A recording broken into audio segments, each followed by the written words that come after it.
اعوذ باللہ من الشیطان الرجیم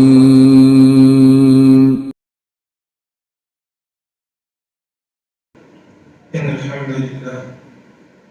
نحمده ونستعينه ونستغفره ونؤمن به ونتوكل عليه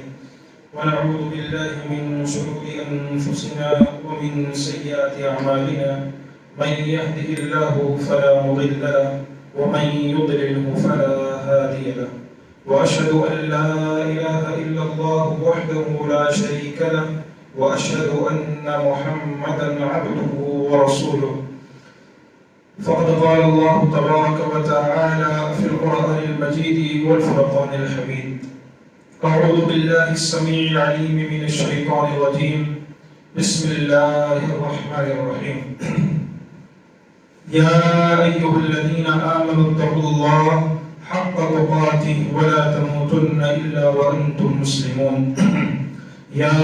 أيها الناس اتقوا ربكم الذي خلقكم من نفس واحدة وخلق منها زوجها وبث منهما رجالا كثيرا ونساء واتقوا الله الذي تساءلون به والأرحام إن الله كان عليكم رقيبا يا أيها الذين آمنوا اتقوا الله وقولوا قولا سديدا يصلح لكم أعمالكم ويغفر لكم ذنوبكم ومن يطع الله ورسوله فقد فاز فوزا عظيما أما بعد فإن خير الحديث كتاب الله وخير الهدي هدي محمد صلى الله عليه وسلم وشر الأمور محدثاتها وكل محدثة بدعة وكل بدعة ضلالة وكل ضلالة في النار العياذ بالله ربنا لا علم لنا إلا ما علمتنا إنك أنت العليم الحكيم تمام قسم کی تعریف و توصیف حمد و ثنا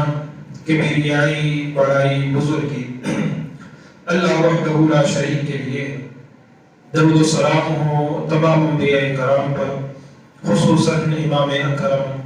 ہادی عالم شافی محشر ساقی کوثر محمد اکرم صلی اللہ علیہ وآلہ وبارک وسلم. اللہ تبارک و تعالی کا بے پناہ شکر و احسان ہے کہ آج ہم اور آپ دین اسلام جیسی عظیم نعمت سے مالا مال ہیں. آج ہم اور آپ یہ اللہ تبارک و تعالیٰ کا شکر ہی ہے کہ دین اسلام پر سیدھے راستے پر ہیں، ورنہ دنیا میں ایسے بہت سارے لوگ ہیں جو گمراہی کے دلدل میں دھنستے ہوئے جا رہے ہیں. ہدایت آ جانے کے باوجود بھی وہ لوگ اسلام کی طرف آنے کے بجائے اپنے دین کو بچانے کی کوشش میں لگے ہوئے. یہ ہمیشہ سے رہا ہے کہ اسلام چاہے آیا ہو یا نہ آیا ہو، اسلام سے قبل نبی کریم صلی اللہ علیہ وسلم کے آنے سے قبل جتنے بھی انبیاء آئے، چاہے موسیٰ ہوں، چاہے عیسیٰ ہوں، چاہے داؤد ہوں، چاہے زکریا ہوں، چاہے نوح ہوں، چاہے ابراہیم ہوں علیہ السلام، جتنے بھی انبیاء کرام آئے، ہر نبی کی دعوت، ہر نبی کی بات ایک ہی تھی، وہ لا الہ الا اللہ کے اقرار کا حکم دیا کرتے تھے. لیکن اس کے ساتھ ساتھ جب نبیوں نے لوگوں کو دین کی طرف بلایا، ایک اللہ کی طرف بلایا، تب نبیوں کا انکار کیا گیا، نبیوں کی باتوں کو نہ مانا گیا، تب نبیوں کی باتوں کو جھٹلایا گیا. لیکن بعض لوگ ایسے بھی تھے جنہوں نے نبیوں کی باتوں کو تسلیم کیا. بالکل اسی طریقے سے محمد رسول اللہ صلی اللہ علیہ وسلم جب اس دنیا میں تشریف لائے، جب آپ کو نبی اور رسول بنایا گیا، نبوت کے عہدے پر فائز کیا گیا، نبوت کا تاج پہنایا گیا،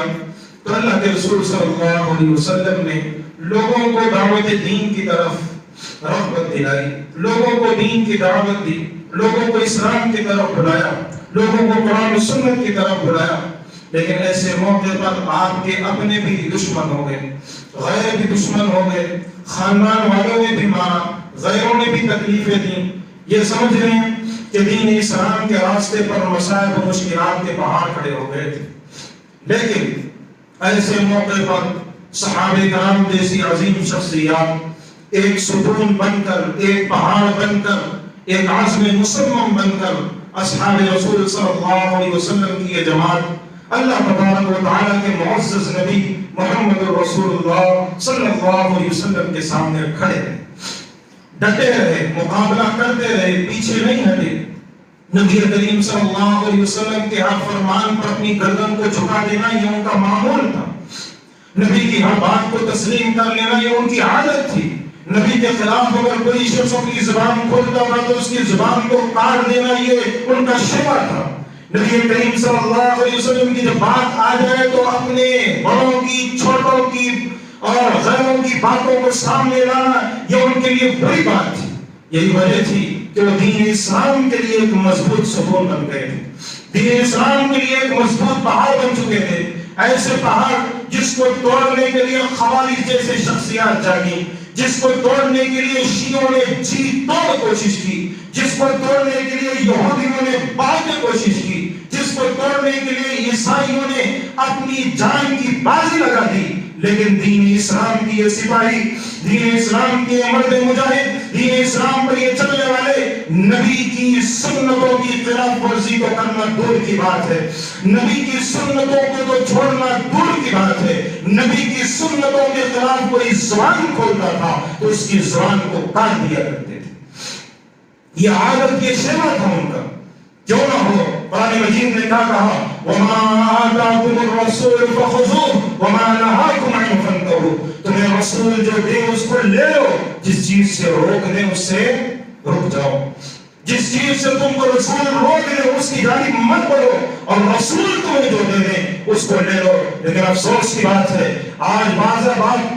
بعض لوگ یہ کہنے والے ظالم اور اسی انداز سے دین کے دشمن، دین کے غدار، دین سے جن کو محبت نہیں ہے، وہ کہتے ہیں ہمیں تو قرآن ہی کافی ہے، ہم نبی کی سنتوں کو نہیں مانتے، نبی کے فرامین کو نہیں مانتے، اللہ کے رسول صلی اللہ علیہ وسلم کے قرآن کو نہیں مانتے، پتہ نہیں وہ کہاں سے آئے ہوں گی، ہمارے لیے تو قرآن ہی کافی ہے، ہم قرآن پر عمل کرنے والے، قرآن پر چلنے والے ایسے عقل کے دشمنوں کو کہنا چاہتا ہوں اور ساتھ میں سوال پوچھنا چاہتا ہوں کہ یہ رب کا کلام ہے، جو اللہ کا کلام آج موجود ہے، یہ اللہ کا کلام ہے، اس کو ثابت کرنے کے لیے تم کس کا سہارا لوگے؟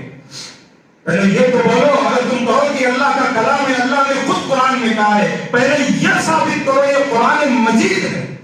اس کو ثابت کرنے کے لیے تمہیں نبی کی سنت کا سہارا لینا پڑے گا، اس کے بغیر تم ثابت ہی نہیں کر سکتے کہ یہ رب کا کلام ہے۔ رب کا کلام ثابت کرنے کے لیے نبی کی سنت کا سہارا تمہیں لینا پڑے گا، اور سنتوں کی خلاف ورزی چل رہی ہے۔ قرآن مجید پر ہم صرف عمل کریں گے، تو قرآن اور سنت پر عمل نہیں کریں گے، نبی کے حدیث ہمارے لیے کوئی ضرورت نہیں ہے، قرآن ہمارے لیے کافی ہے۔ اور افسوس کی بات ہے ایسے لوگوں کے لیے، ایسے آباد کے لیے جن کے ذہنوں میں یہ خیالات ابھرتے ہیں قرآن بھی ضروری، سنت بھی ضروری، قرآن اور حدیث میں ذرہ برابر بھی فرق نہیں، دونوں کا درجہ بالکل برابر ہے۔ بتلاؤ قرآن مجید اور حدیث میں کیا فرق ہے؟ کچھ فرق نہیں ہے، صرف ایک چیز کا فرق ہے، وہ یہ کہ قرآن مجید ایسی وحی ہے جو متلو ہے، جس کی تلاوت کی جاتی ہے، اور حدیث ایسی وحی ہے جس کی تلاوت نہیں کی جاتی۔ باقی دونوں چیزوں میں کوئی فرق نہیں۔ یہ بھی اللہ کا کلام اور اللہ کے نبی کی زبان سے جو الفاظ ادا ہوتے تھے وہ بھی رب کی جانب سے ادا ہوتے تھے۔ سورہ نجم کو اٹھاؤ، قرآن مجید میں اللہ نے کیا کہا، ما ینطق عن الہوی ان هو الا وحی یوحی۔ اللہ کے نبی اپنی زبان سے کبھی کوئی بات نہیں کہتے تھے، اپنی من مانی بات اللہ کے نبی کبھی نہیں کہتے تھے کہ اللہ کے نبی کو جو مرضی میں آیا کہہ گئے، جو دل میں آیا بول گئے، نا ما ینطق عن الہوی۔ اللہ کے نبی کبھی اپنی زبان نہیں کھولتے تھے جب تک کہ آسمان والا کہتا کہ اللہ کے نبی اس معاملے میں آپ کہیے، جب تک اللہ کا حکم نہیں آتا اللہ کے نبی نہیں کہتے تھے۔ اور آج لوگ کہتے ہیں قرآن ہمارے لیے کافی ہے، قرآن ہمارے لیے بس ہے، نبی کی سنتوں کی ضرورت نہیں ہے۔ نبی کی سنت پتہ نہیں حدیث صحیح ہو غلط ہو، کہاں سے آئی، کس نے بولی، کس نے کہا ہے۔ قرآن نے کیا کہا؟ اِنَّا نَحْنُ نَزَّلْنَا الذِّكْرَ وَإِنَّا لَهُ لَحَافِظُونَ، کہ ہم نے اس ذکر پر نازل کیا ہے اور اس کے محافظ بھی ہم۔ اگر چاہتا قرآن، اگر اللہ چاہتے تو یہ ضرور کہتے اِنَّا نَحْنُ نَزَّلْنَا الْقُرْآنَ، کہتے اللہ یہ ضرور کہتے کہ اس قرآن کو نازل میں نے کیا ہے۔ نہ، اللہ نے یہ نہیں کہا، اللہ نے یہ کہا اِنَّا نَحْنُ نَزَّلْنَا الذِّكْرَ۔ ذکر سے مراد نبی کی حدیث بھی آ گئی، نبی کے فرامین بھی آ گئے، صحیح حدیث بھی آ گئی، سب اس میں شامل ہو گئے۔ ذکر اس کو کہا جاتا ہے۔ لیکن آج امت ایک ہی جانب اپنے قدموں کو آگے بڑھاتی ہے، یا تو قرآن کو مانتی ہے، بس قرآن کافی، حدیث کی ضرورت ہی نہیں۔ جب حدیث کی ضرورت نہیں ہے تو تم کیسے عمل کرو گے قرآن پر؟ ویسے کہنے کے لیے بہت ساری باتیں ہیں، آگے بڑھتے ہیں۔ اللہ تبارک و تعالیٰ نے قرآن مجید میں ایک اور مقام پر ارشاد فرمایا، "وَأَطِیعُوا اللَّهَ وَرَسُولَهُ إِن كُنتُم مُؤْمِنِینَ"، تم اللہ اور اس کے رسول کی اطاعت کرو اگر مومن ہو۔ اب کوئی کہنے والا کسی سے سوال کرو میں کہ تم کہتے ہو نا قرآن کافی ہے ہمارے لیے، ہم قرآن پر عمل کریں گے، اللہ کے نبی کی حدیث پر عمل نہیں کریں گے، تو بتلاؤ رسول کی اطاعت کہاں سے آئے گی؟ رسول کی اطاعت کہاں سے کرو گے؟ تم تو اللہ کی اطاعت کر رہے ہو نا، رسول کی اطاعت کیسے کرو گے؟ جب تک رسول کی اطاعت نہیں کرو گے تم اللہ کی اطاعت نہیں کر سکتے۔ اور جو حدیث کا منکر ہے وہ قرآن کا بھی منکر ہے، جو حدیث کا انکار کرتا ہے، حدیث کو نہیں مانتا، وہ اللہ کا بھی منکر ہے، نبی کا بھی منکر ہے، صحابہ کا بھی منکر ہے، وہ توہین رسالت کرتا ہے، وہ گستاخ رسول بھی ہے، وہ گستاخ رب بھی ہے، وہ قرآن مجید کی بھی گستاخی کرتا ہے۔ حدیث کو تسلیم کرنا، نبی کی سنتوں کو ماننا، نبی کی سنتوں پر چلنا، یہ فرض ضروری ہے، اس کے بغیر نہیں چل سکتے، اس کے بغیر زندگی نہیں گزار سکتے۔ لیکن یاد رکھیے گا نبی کریم صلی اللہ علیہ وسلم کی فرامین پر ویسے ہی عمل کیا جائے گا جیسے اللہ کے رسول نے حکم دیا۔ من مانی زندگی نہیں گزار سکتے۔ آج بعض احباب ایسے ہیں، آج بعض لوگ ایسے ہیں جو اپنی زندگی کو من مانی گزارتے ہیں، جبکہ قرآن مجید کی یہ آیت سنیے گا، اللہ تبارک و تعالیٰ سورہ محمد میں ارشاد فرماتا ہے، یا ایھا الذین آمنوا اطیعوا اللہ واطیعوا الرسول ولا تبطلوا اعمالکم۔ اے لوگو یا ایھا الذین آمنوا، اے ایمان والو، اطیعوا اللہ واطیعوا الرسول، اللہ کی بھی اطاعت کرنا، رسول کی بھی اطاعت کرنا، ولا تبطلوا اعمالکم، اور اپنے اعمال کو ضائع مت کرنا۔ سوچنے کی بات ہے، یہاں اللہ اطاعت کا حکم دے رہا ہے اور آگے کہہ رہا ہے اعمال ضائع مت کرنا۔ اس سے کیا ہوا؟ بندہ نیک عمل کرے اس کا عمل ضائع ہو جائے گا؟ سوچنے والی بات ہے۔ اللہ کہہ رہے اپنے اعمال کو تم ضائع مت کرو۔ تو یہاں کوئی سوچے اور پوچھنے والا شخص یہ سوال کر سکتا ہے، اگر کوئی شخص نیک اعمال کر رہا ہے تو وہ ضائع کیسے ہوں گے؟ ضائع ایسے ہوں گے کہ جب تم نبی کے فرمان آنے کے بعد، نبی کی حدیث آنے کے بعد اس پر تم عمل کرو گے، تم کو وہ عمل کا ثواب ملے گا۔ اگر اس چیز پر نبی کا فرمان موجود نہ ہو، اللہ کے رسول صلی اللہ علیہ وسلم کا قول موجود نہ ہو، اللہ کا فرمان موجود نہ ہو، اپنے طریقے سے عمل کرنے لگ جاؤ گے، تمہارا وہ عمل ضائع ہو جائے گا، تمہارا وہ عمل کسی قابل کا نہیں رہے گا۔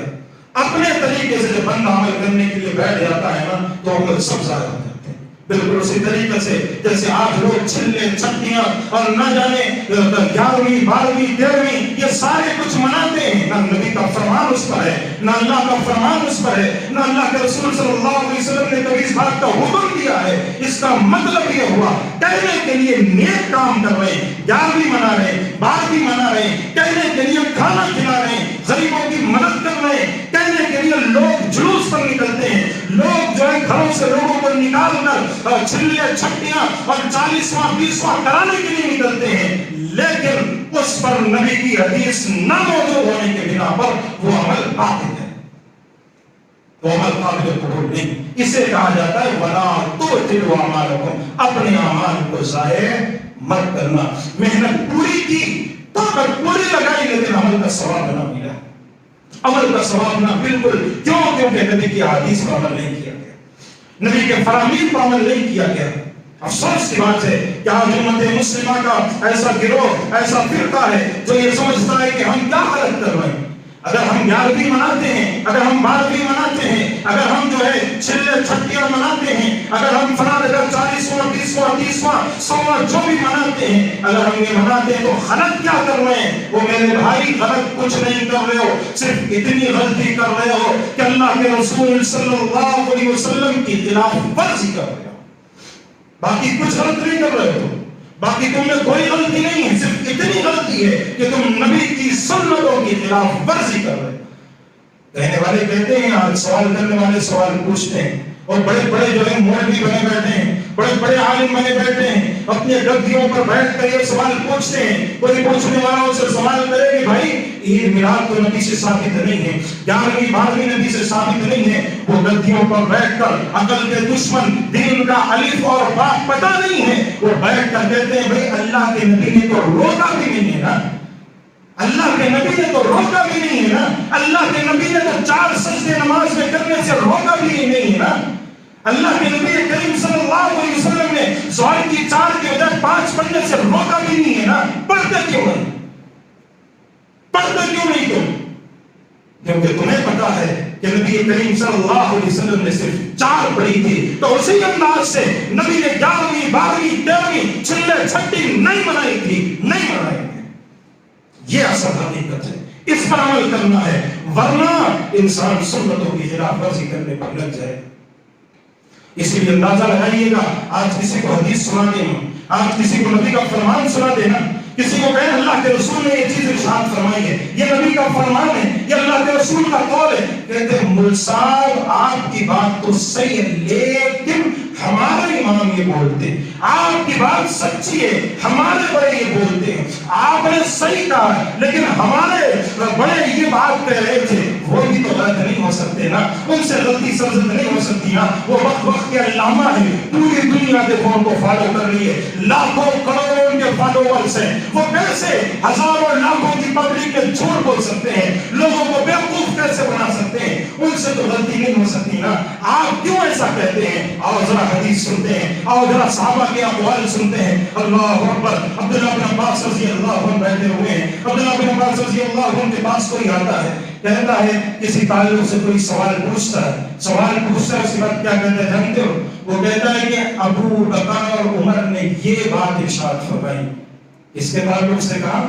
عبداللہ بن عباس رضی اللہ عنہ کے سامنے، انہوں نے کہا نبی کی یہ حدیث ہے، نبی کی حدیث انہوں نے سنائی، لیکن وہ شخص جو بیٹھے ہوئے تھے انہوں نے کہا ابو بکر و عمر بھی یہ ارشاد فرماتے ہیں، ابو بکر و عمر کا یہ کہنا ہے، ابو بکر و عمر یہ کہہ رہے ہیں، ابو بکر و عمر کا یہ ماننا ہے۔ اللہ اکبر، عبداللہ بن عباس رضی اللہ عنہ تشریف فرماتے، انہوں نے ارشاد فرمایا کہ یوشک ان تنزل علیکم حجارۃ من السماء، قریب ہے تم پر اللہ تبارک و تعالی پتھروں کی بارش آسمان سے کر دے۔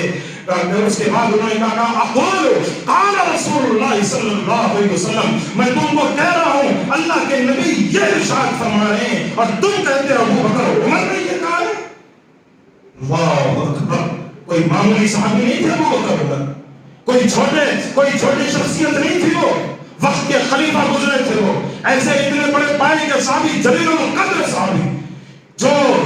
صحابیوں کی فہرست میں سب سے اونچے صحابی تھے۔ ان کی بات بھی جو آئی، عبداللہ بن عباس نے کہا میں تم کو نبی کی حدیث سناتا ہوں اور تم کہتے ہو ابو بکر عمر نے یہ بات ارشاد فرمائی۔ اور آج مسلمان کہتا ہے، آج مسلمان یہ بات کہتا ہے اور مسلمان یہ سمجھتا ہے کہ نہیں اللہ کے رسول صلی اللہ علیہ وسلم کی بات تو سچی ہے، لیکن ہمارے امام بھی بولتے ہیں، ہمارے بڑے یہ بولتے ہیں، ہمارے چھوٹے یہ بولتے ہیں۔ نبی کی صحیح حدیث آنے کے بجائے بات کسی کا امام، کسی کی امام کی امامت نہیں چلتی، کسی مولوی کی بات نہیں چلتی، کسی بڑے فقیہ کی بات نہیں چلتی۔ نبی کی جو حدیث آ جائے، کہنے والا وقت کا علامہ کیوں نہ ہو، کہنے والا اس کو لاکھوں کروڑوں فالوورز کیوں نہ ہو، اگر وہ نبی کی حدیث کے خلاف کوئی بات کہتا ہے، نبی کی حدیث اس سے ٹکراتی ہے، کعبے کے رب کی قسم ہے اس کی بات کو لے کر دیوار پر مار دینا، نبی کی حدیث پر عمل کرنے کا چاہنا، یہ مسلمانوں کا شیوا ہونا چاہیے، لیکن نہیں ہے آج سنت کی خلاف ورزی سرے عام چلتی ہے، سرے عام سنت کی خلاف ورزی چلتی ہے۔ جانتے ہو عبداللہ بن عمر رضی اللہ عنہ نے ایک مرتبہ تشریف فرما تھے، ایک مرتبہ عبداللہ بن عمر رضی اللہ عنہ نے خواتین کی مسجد میں آنے کے تعلق سے کچھ باتیں کہہ رہے تھے کہ اللہ کے نبی کریم صلی اللہ علیہ وسلم نے ارشاد فرمایا لا تمنعوا اماء اللہ، تم اللہ کی بندیوں کو تم مسجد سے مت روکو۔ عبداللہ بن عمر رضی اللہ عنہ نے یہ بات ارشاد فرمائی کہ تم اللہ کی بندیوں کو، خواتین کو مسجد میں آنے سے مت روکو۔ تو اس کے اسی موقع پر ان کے بیٹے وہاں فرزند موجود تھے جن کا نام بلال تھا، بلال بن عبداللہ بن عمر رضی اللہ عنہ، ان کا نام وہیں تشریف فرما موجود تھے۔ انہوں نے کہا کہ میں ضرور روکوں گا۔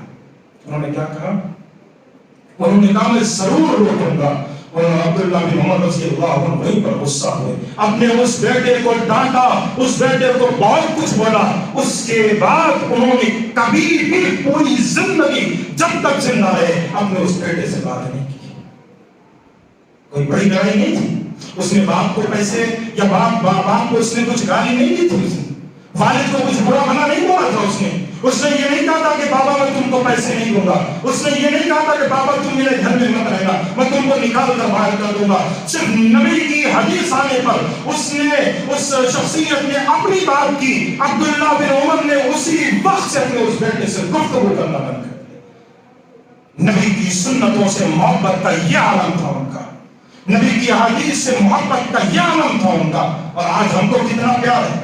آج ہم کو سنت سے کتنا پیار ہے، نبی کی حدیث سے کتنا پیار ہے۔ اللہ اکبر۔ آج اس سنت مسلمہ کو بات سمجھائی جائے، آج لوگوں کو بات بتلائی جائے۔ چلو عام لوگ، چلو آج کل تو پہلے تو لوگ سنتوں پر عمل کرتے ہی نہیں ہیں، اور چلو کر بھی نہیں، ایسے موقع پر ان کو سمجھائی جائے میرے بھائی یہ نبی کی سنت کی خلاف ورزی ہو رہی ہے، ایسا عمل مت کرو، یہ نبی کے خلاف ہے، یہ نبی کریم صلی اللہ علیہ وسلم کے فرمان کے خلاف ہے، ایسا عمل مت کرو۔ یہ اللہ کے رسول صلی اللہ علیہ وسلم نے شادیوں کے اندر ایسے فحش اور غیبت والے کاموں سے روکا ہے، ایسے مت کرو۔ اللہ کے نبی نے ایسی گندی رسموں سے روکا ہے، یہ کام مت کرو۔ اللہ کے نبی نے یہ فلمیں اور پکچریں دیکھنے سے روکا ہے، ایسے کام مت کرو۔ اللہ کے نبی نے فلاں چیز سے روکا ہے، ایسا کام مت کرو۔ جب ان کو سمجھایا جاتا ہے، جب ان مسلمانوں کو بتلایا جاتا ہے، جب لوگوں کے دلوں میں یہ بات ڈالی جاتی ہے، وہ کہتے ہیں مول صاحب آپ کی بات تو ٹھیک ہے، آپ کی بات تو سچی ہے، لیکن ہمارے بزرگ ناراض ہو جائیں گے، ہمارے گھر والے ناراض ہو جائیں گے، میری بیوی ناراض ہو جائے گی، میرے بچے ناراض ہو جائیں گے، میرے گھر کے بڑے افراد ناراض ہو جائیں گے، ہمارے دوست احباب ناراض ہو جائیں گے، ہمارا فلاں پیر ناراض ہو جائے گا، فلاں مرید ناراض ہو جائے گا، فلاں فقیر ناراض ہو جائے گا، فلاں بڑا ناراض ہو جائے گا۔ ان کی ناراضگی کو دیکھتے ہوئے نبی کی سنتوں کی خلاف ورزی کرنا آج مسلمانوں کا شعبہ بن چکا ہے، عادت بن چکی ہے۔ ایک بات آپ کو بتلا دو، ایک بات آپ کو سمجھا دو، ذرا قریب قریب ہو کر بیٹھ جائیے، تھوڑا قریب آ جائیے تاکہ جو پیچھے آنے والے لوگوں کے لیے آسانی ہو۔ ایک بات آپ کو آج میں سمجھاتے ہوئے چلا جاؤں، ایک بات آج آپ کو میں بتلاتے ہوئے چلا جاؤں کہ اگر امام ناراض ہو جائے، اگر امام ناراض ہو جائے کچھ نہیں بگڑے گا، اگر مفتی ناراض ہو جائے آپ کا کچھ نہیں بگڑے گا، اگر آپ کے گھر کا بڑا ناراض ہو جائے آپ کا کچھ نہیں بگڑے گا، اگر آپ کے بچے ناراض ہو جائے آپ کا کچھ نہیں بگڑے گا، آپ کی بیوی ناراض ہو جائے آپ کا کچھ نہیں بگڑے گا، آپ کے والدین ناراض ہو جائے آپ کا کچھ نہیں بگڑے گا، آپ کے گھر کے دوست احباب ناراض ہو جائیں آپ کا کچھ نہیں بگڑے گا، سماج ناراض ہو جائے کچھ نہیں بگڑے گا، دنیا ناراض ہو جائے کچھ نہیں بگڑے گا، ساری دنیا تم کو مل کر ناراضگی کا اظہار کرے کچھ نہیں بگڑے گا، لیکن اگر اللہ کا رسول ناراض ہو جائے اللہ کی قسم تمہارے لیے کچھ نہیں بچے گا۔ یاد رکھیے گا اس بات کو، گھروں کو راضی کرنے کے لیے، دوست کو راضی کرنے کے لیے، گھر والوں کو، دوست احباب کو، بیوی بچوں کو، سب کو راضی کرنے کے لیے نبی کی سنتوں کی خلاف ورزی کرنا چھوڑ دو۔ آج باتیں بتلائی جائے کہ ہم تو میں ملصاحب بھائی مجھے پسند نہیں ہے، مجھے ذرا پسند نہیں ہے ملصاحب، تو عورتوں میں جا کر جو فوٹو کھینچنا، عورتوں میں جا کر جو شادی خانوں میں جو ویڈیو، مجھے ملصاحب پسند نہیں ہے، مجھے یہ پسند نہیں ہے کہ شادی کے البم میں گانے ڈالے جائیں اور گانوں کے ذریعے مجھے پسند نہیں ہے ملصاحب، لیکن میری بیٹی یہ چاہ رہی تھی، میرے بیٹے میرے داماد یہ چاہ رہا تھا، میرے بچوں کی ملصاحب یہ خواہش مجھے پسند نہیں ہے۔ یہ ایسے الفاظ ہیں جس کے ذریعے تم نبی کی سنتوں کو روک رہے ہو، نبی کی سنتوں کی خلاف ورزی کر رہے ہو۔ ناراض ہونے دو، دنیا میں کون ناراض نہیں ہوا؟ اللہ کے نبی جب دین کی دعوت کے لیے کھڑے ہوئے تھے آپ کے چچا ناراض ہوئے تھے، آپ کے اپنے افراد خاندان ناراض ہوئے تھے، لیکن کیا وہ دین سے پھر گئے تھے؟ دین کو چھوڑ دیا تھا؟ پوری دنیا ناراض ہو گئی تھی، لیکن نبی نے دین کی دعوت پھیلائی تھی۔ صحابہ نے جب اسلام قبول کیا، آپ کے اپنے گھرانے والوں نے آپ کو مارا تھا، دین کو چھوڑ دیا انہوں نے، دین اسلام پر عمل نہیں کیا۔ افسوس کی بات ہے، افسوس کی بات ہے، خود کو مسلمان کہتے ہوئے نبی کی سنتوں کی خلاف ورزی کرنا یہ ہمارا شعور بن چکا ہے، یہ ہماری عادت بن چکی ہے۔ اور آج لوگوں کو سمجھایا جائے، لوگوں کو بتلایا جائے، لوگوں کو یہ بات یاد دلائی جائے، کہتے ہیں مجھ صاحب آپ کی بات تو بالکل ٹھیک ہے، آپ نے بالکل سچی بات کہی ہے، لیکن کیا کہیں آپ جو ہے بالکل سچ کہیں، لیکن ہمارے امام نے بات کہی نا۔ اور اس کے تعلق سے واضح انداز سے کہہ دوں، لوگوں سمجھے امام ابو حنیفہ نے یہ بات کہی، ہم حنفی ہیں اور ہم اس بات پر عمل کریں، ہم شافعی ہیں ہم اس پر عمل کریں گے، ہم مالکی ہیں ہم اس پر عمل کریں گے، ہم حنبلی ہیں ہم اس پر عمل کریں گے، ہم دیوبندی ہیں ہم اس پر عمل کریں گے، ہم بریلوی ہیں ہم اس پر عمل کریں گے، ہم جو چشتی قادری نقشبندی ہم یہ ہے ہم اس پر عمل کریں گے۔ آپ کی بات نہیں، ہمارے امام کیسے وقت کے بڑے امام اعظم تھے، لیکن کیسے ان سے غلطی سرزد ہو سکتی ہے، کیسے وہ غلط بول سکتے ہیں، یہ کہہ کر نبی کی سنتوں کو چھوڑنا عادت بن چکی۔ ہم پر الزام لگتا ہے، ہمیں لوگ کہتے ہیں کہ یہ لوگ جو ولیوں کو مانتے نہیں، یہ اماموں کو مانتے نہیں ہیں، یہ اماموں کو تسلیم نہیں، ہم سے زیادہ امام کو ماننے والا، ہم سے زیادہ ولیوں کو ماننے والا اس سرزمین پر کوئی نہیں۔ ہم نے ہر کسی کو مانا ہے، ہم نے امام کو بھی مانا ہے، ہم نے ولیوں کو بھی مانا ہے، ہم نے وقت کے بڑے جو علماء گزرے ان کی قدر کی ہے، ہم نے امام ابو حنیفہ کو بھی امام کا درجہ دیا ہے، ہم نے امام شافعی کو بھی امام کا درجہ دیا ہے، ہم نے امام احمد بن حنبل کو بھی امام کا درجہ دیا ہے۔ ہم ہر امام کو مانتے ہیں، ہم حنفی بھی ہیں، شافعی بھی ہیں، مالکی بھی ہیں، حنبلی بھی ہیں، ہم ہر امام کو ماننے والے ہیں۔ لیکن یاد رکھیے گا، اگر امام کی اس بات کو نبی کریم صلی اللہ علیہ وسلم کی بات کے خلاف مانے، اللہ کے رسول صلی اللہ علیہ وسلم کی بات سے امام کی بات ٹکرا جائے، ہم امام کی بات کو چھوڑ دیتے ہیں، نبی کی بات کو تسلیم کر لیتے ہیں۔ یہی ہماری عادت ہے، یہی ہمارا شیوا ہے، اور یہی مسلمانوں کی عادت اور شیوا ہونا چاہیے۔ یہ اصل سنت ہے، یہ سنت کا اصل مقام ہے، یہ سنت سے محبت کرنا، یہ سنت سے پیار کرنا ہے اصل۔ ورنہ یہ زبانی جو دعوے کرتے ہیں محبت، نبی سے محبت، عاشق رسول، عشق رسول، نبی کے عشق میں ہم تو بالکل کھو گئے، نبی کے عشق میں ہم تو تباہ ہو گئے، نبی کے عشق میں ہم تو بالکل گھس چکے ہیں۔ وہ مدینہ کی گلیاں، وہ مدینہ کے باغ، وہ مدینہ کے پتھر، وہ مدینہ کے کچرے، وہ مدینہ کا فنا، وہ مدینہ کا فنا، محبت کا ایسا غرور کیا جاتا ہے، اور جب عمل کی بات آتی ہے، یہ گانے والے، یہ پڑھنے والے، یہ سارے بے نمازی نظر آتے ہیں، یہ سارے بے نمازی نظر آتے ہیں، اور کہتے ہیں نبی سے محبت ہے، نبی سے پیار ہے، نبی سے الفت ہے۔ نماز نہیں، گانے سنو، فلمیں دیکھو، غلط چیزیں دیکھو، نبی کی سنتوں کی خلاف ورزی کرو، کیا نبی سے محبت، نبی سے پیار۔ ایسا پیار اگر کرنا چاہتے ہو، اللہ کی قسم یہ پیار نہیں کہلاتا، یہ نبی سے غداری کہلاتی ہے،